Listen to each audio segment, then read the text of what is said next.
జియాగూడలోని కబేళ అభివృద్ధి ప్రాజెక్టు మళ్లీ మొదటికొచ్చింది. 6 ఏళ్ల క్రిందట అంతర్జాతీయ ప్రమాణాలతో అభివృద్ధి చేయాలని అప్పటి ప్రభుత్వం నిర్ణయించింది.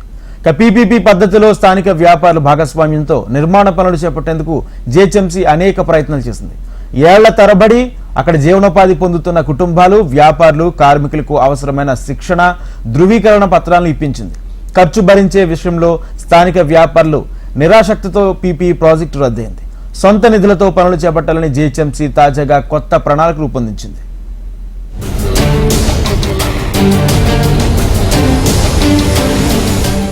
నగరానికి సరఫరా అయ్యే మాంసంలో జియాగూడ కబేళలో రోజు 6,000కు పైగా జీవాలను వధిస్తారు. ప్రక్రియ మొత్తం నేలపైన జరుగుతుంది.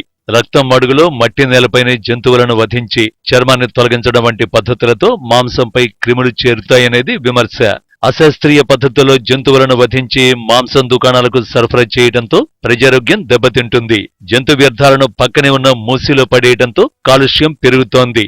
ఆయా పరిస్థితులను రూపుమాపాలని గత సర్కార్ జూలై 4, 2018న 42.5 కోట్లతో పీపీపీ పద్ధతిలో ఆధునిక కబేళాను నిర్మించేందుకు పరిపాలనాపరమైన అనుమతి వచ్చింది.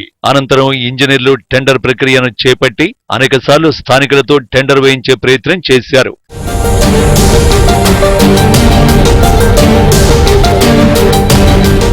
అయితే వ్యాపారులు ఖర్చు చేసేందుకు ముందుకు రాలేదు. బయట సంస్థలకు నిర్వహణ బాధ్యతలు ఇస్తామంటే స్థానికులు ఒప్పుకోలేదు.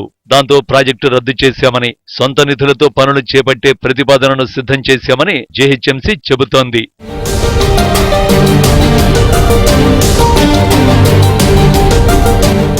ఉమ్మడి రాష్ట్రంలో అంబర్పేట, బోయిగూడ, గౌలీపుర, రమణాస్పుర ప్రాంతాల్లో సుమారు 30 కోట్ల వ్యయంతో అంతర్జాతీయ స్థాయి కబేళాల నిర్మాణం జరిగింది. అప్పట్లో ఇండియా నుండి విదేశాలకు రకరకాల మాంసం ఎగుమతి అయ్యేది. దాన్ని దృష్టిలో ఉంచుకుని జీహెచ్ఎంసీ విదేశాల నుంచి దిగుమతి చేసుకున్న యంత్రాలతో కబేళాలు నిర్మించింది.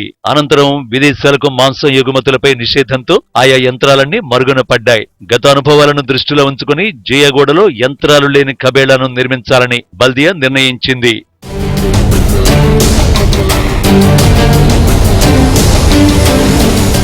తెలంగాణ, ఆంధ్రప్రదేశ్, మధ్యప్రదేశ్, మహారాష్ట్ర, కర్ణాటక, ఉత్తరప్రదేశ్, హర్యానా, గుజరాత్, తమిళనాడు, కశ్మీర్ రాష్ట్రాల నుంచి మేకలు, గొర్రెలు వేలాదిగా జియాగూడ మేకల మండికి వస్తూ ఉంటాయి.